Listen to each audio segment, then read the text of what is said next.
Sœurs et frères, l'Église, en célébrant l'Assomption de la Très Sainte Vierge Marie, c'est-à-dire son corps et son âme élevés aux cieux, célèbre Marie, l'arche de la Nouvelle Alliance, celle que Dieu a fait sa demeure pour obtenir à l'humanité le salut en Jésus-Christ.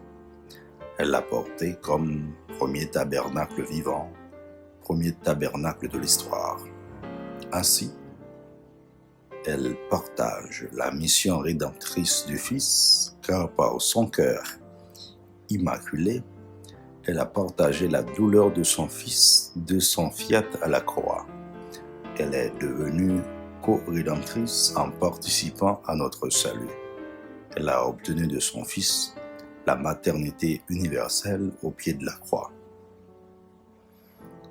Mais sa vie est brûlée et consommée au creuset du service, de la disponibilité et de l'humilité en partageant le projet de Dieu, en se faisant servante du Seigneur et de ses proches.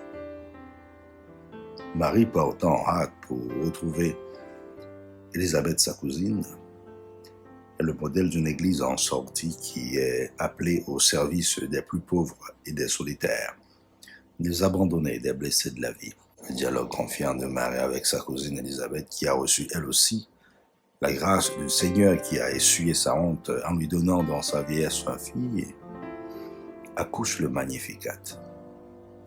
Il s'agit de l'hymne des Anarim du Seigneur, ceux qui trouvent grâce sur grâce.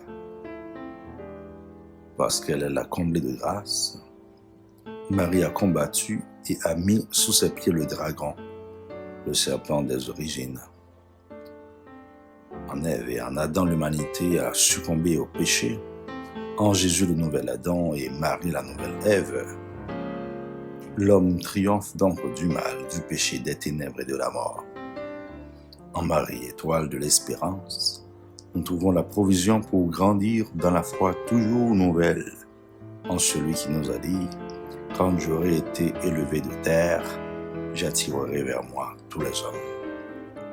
Cette promesse du Christ se réalise en Marie, dont le corps n'a pas connu la corruption, car elle est appelée corps et âme à son Seigneur en recevant la couronne de gloire. Elle est placée au-dessus des anges et des saints, le soleil et la lune sous ses pieds. Notre destinée est liée à la sienne, et nous recevons aussi cet appel à partager la vie de Dieu.